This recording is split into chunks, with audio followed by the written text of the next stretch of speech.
What's up, guys? Welcome to Far From Blake, and today we're going to be ranking all seven, that's right, seven, of the Thunderbolts cast characters. I decided to do this because I just saw Thunderbolts. It was a really, really fun movie. If you want to see my full-on thoughts and opinions on that, I have a spoiler-free review and a spoiler review where I go into all the different spoilers of it and some discussions of the post-credit scene.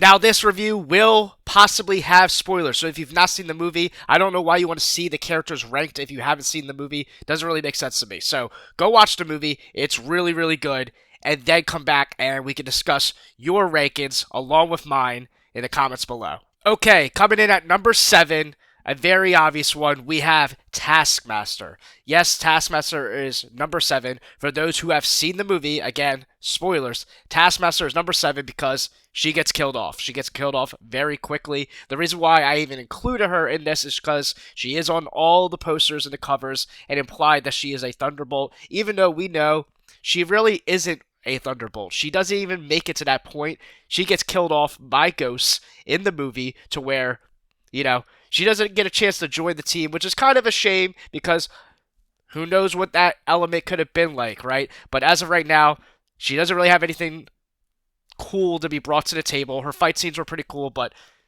she got killed off very quick. So Taskmaster is number 7. Okay, coming in at number 6, we have Ghost. Ghost is my number 6 character on the Thunderbolts team. Now, that doesn't mean that Ghost is a bad character.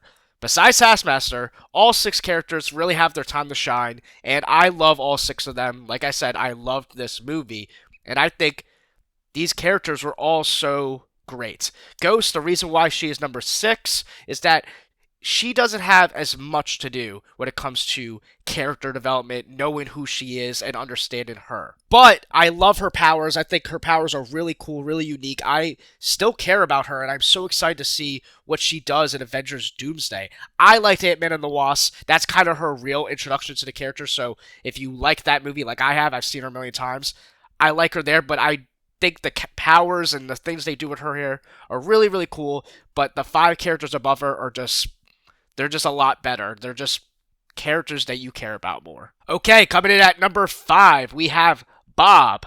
Bob is my number 5, aka Sentry. Bob is a really good character. I thought he was really fun, really funny. I like his play on with John Walker. I like his dynamic with Yelena, them having the connection with each other, along with Walker kind of and him beefing back and forth. When he turns into Sentry, he becomes basically like a Superman-like figure, which was really cool. I liked his yellow suit and the long hair.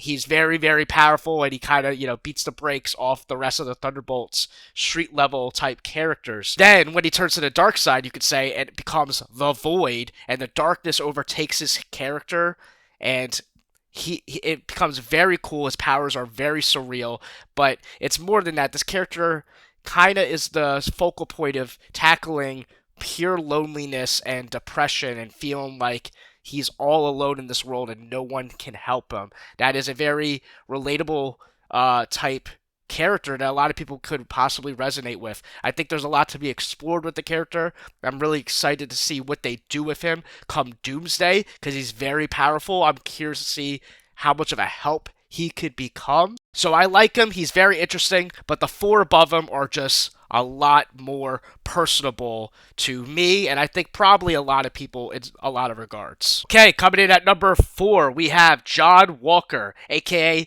Captain America Junior Varsity Captain America. We've seen him in Captain America not Brave New World, Captain America and the Winter Soldier, the series, but this movie really brings him to a new light and a new level. I liked him in the original series. I haven't watched it in a while. We know he decapitates someone's head, and in this movie, they make him kind of a comedic relief to some degree, but still that serious, kind of more rugged and, grimy version of Captain America, because that's what he was. He's not the pretty boy, blue collar, morally righteous Captain America, the Chris Evans, Steve Rogers was, right? This guy has more of a shady past and some demons that he's dealing with, as all these characters are. These are the rejects. These are the characters. That's what's cool about these Thunderbolts. They're the people that aren't really good. They're not really meant to be heroes, but they become one through their adversity. And I think John Walker's really fun. I like his banter with all the characters, but like I said, with Sentry. One little Easter egg that I forgot to mention in my spoiler review that I loved and appreciated with John Walker, the callback to him being kinda a Captain America-esque character, was in a little fight scene. He goes on your left and like throws a shield at a wall, and it's really quick. It's really like subtle to where they don't emphasize it to make it this grand thing, so you kind of have to pick up on it. But I noticed it immediately, and I got a kick out of it. I'm not sure if people in my theater noticed it because I didn't hear much of a big reaction. Like I said, it's quick, it's subtle, but it was really cool to see, and it reminds you, okay, this guy's supposed to be kind of like a Captain America knockoff. He's really fun. I'm really excited to see more of him, but he doesn't have the same weight that the top three have for me. Okay, time to kick off our top three.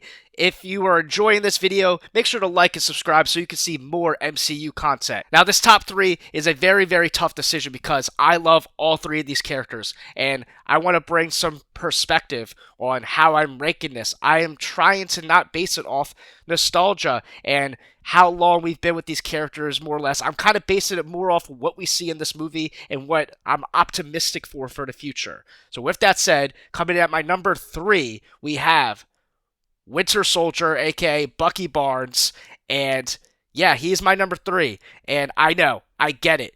That seems almost like blasphemy. I can almost put him at number one. He means a lot to me. And deep down, there's part of me that wants to say he's number one. But in this movie and in this world and how excited I am for the two characters above him, I have to put him at number three.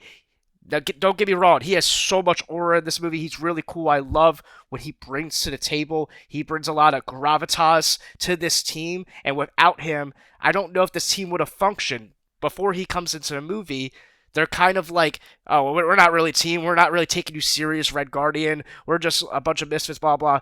Winter Soldier, Bucky Barnes, as we know, is an established previous Avenger who's worked with Steve Rogers, who's worked with Sam Wilson, who's worked with Black Panther and all these different people, right? So he's established.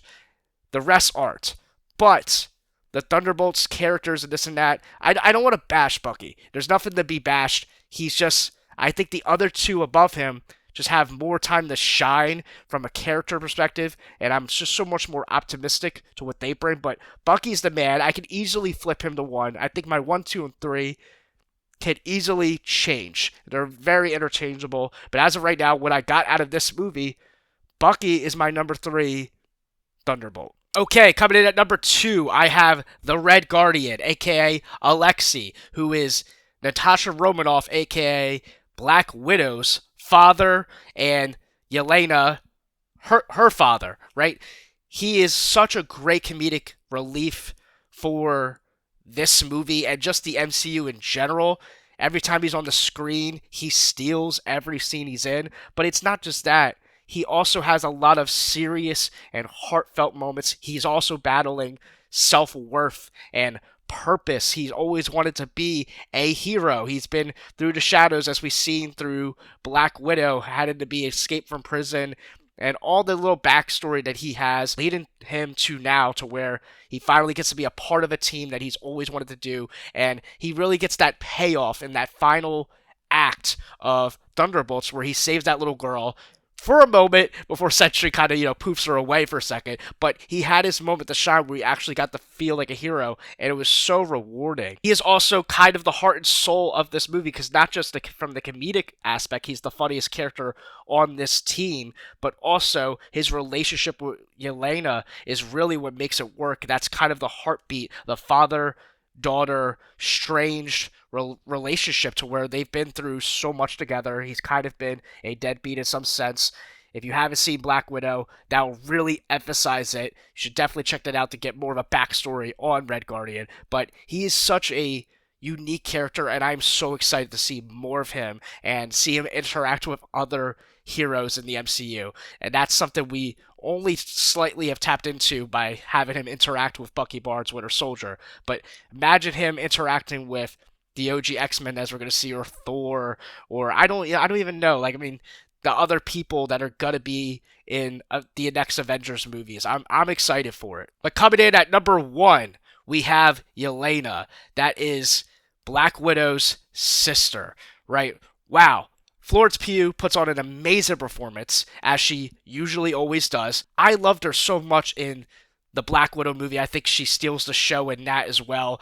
Her little cameos, or however many episodes she's in Hawkeye. Haven't seen Hawkeye in a while, but that's one of my favorite MCU series. She's a big part of that. At the very beginning of this movie, they made it clear that we're putting her at the forefront of this movie as the main character, which they needed to do among all these misfits and outcasts. You need to have someone who we can follow and their journey the most. We follow and get backstories on everyone, but you needed a central character to make a movie like this work. And I think they made the right choice with Yelena. I think just her being Black Widow's sister, that's actually insane when you think about it. She's Black Widow's sister. How were you supposed to replace a human Black Widow female fighter street level that's been so good, like Scarlett Johansson's Natasha Romanoff's Black Widow? They did that by adding a sister character who is played by the amazing Florence Pugh, and she knocks it out of the park. Perfect casting. I mean, she is like Black Widow from being trained by the Red Room and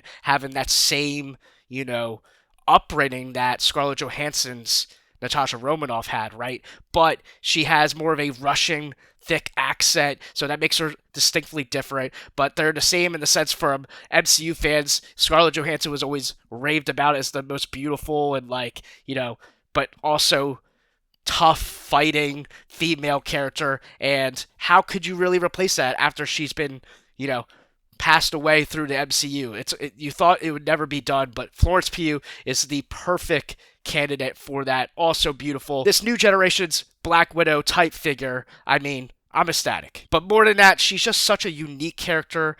We got to see some of her dark past and some of the stuff that she had to go through in her childhood to really show how much trauma she has gone through, and the brokenness through losing her sister, losing her mom, and her relationship with her dad, and all these different things, along with her battling mental health and loneliness and finding purpose in this world. And she didn't get a chance to be a hero like her sister Natasha became, right? And this is the movie of her going through that arc and this team becoming the new Avengers. And with her at the forefront, I think it's the perfect leadership in this aspect. So yeah, that's my ranking of the Thunderbolts. I loved all these characters. Minus, I guess, Taskmaster is the only one that is irrelevant because she was also killed off very quick. But all 6 of our Thunderbolts, I am excited for all of them to come back, whether it's some sort of cameo in Fantastic Four, post-credits, or maybe Avengers Doomsday. Who knows? I mean, we definitely know Avengers Doomsday, right? But I'm excited to see how they interact with other characters. I want to see more of these guys. They are like the new family to us. It's amazing that Marvel was able to take these cast of characters that not a lot of people were super duper familiar with. Maybe some people aren't familiar with at all if you weren't following the original series, like Hawkeye and Captain Falcon and the Winter Soldier and all that stuff, right? But if you have, either way, they took this movie. This is the first time we bring all these characters together in their own movie, and they sold me. They sold me big time on these guys being the new Avengers, or people that we want to follow and we want to care about moving forward. And that's huge. Comment down below your ranking of the Thunderbolts. Who is your ranking of the top 7? If you don't want to give me your top 7, give me your top 3 or your number 1. I don't care. Let's just have a discussion about it. Tell me down below your opinions of the movie. Did you love Thunderbolts? Did you have a good time with it? Let's have a nice, fun discussion. And if you want to get deeper into my thoughts of the whole movie as itself, as I said, I have a spoiler review and a spoiler-free review. They're both fun. The spoiler-free review is very quick and kind of just brushes over general thoughts, and the spoiler review gets into all the nooks and cranny. So check that out. And again, I've said it a million times, but please consider subscribing to this channel. I am new to YouTube in the sense where I am a baby channel. I haven't hit 100 subscribers yet. It'd be a blessing to have you guys help me past that 100 subscriber threshold. And yeah, subscribe. I'm going to have more MCU content. I'm thinking about ranking all the phases of the MCU. So phase 1, 2, 3, 4, 5, considering that phase 5 just concluded. So if that sounds interesting to you and you want to see more of my opinions, subscribe and comment down below.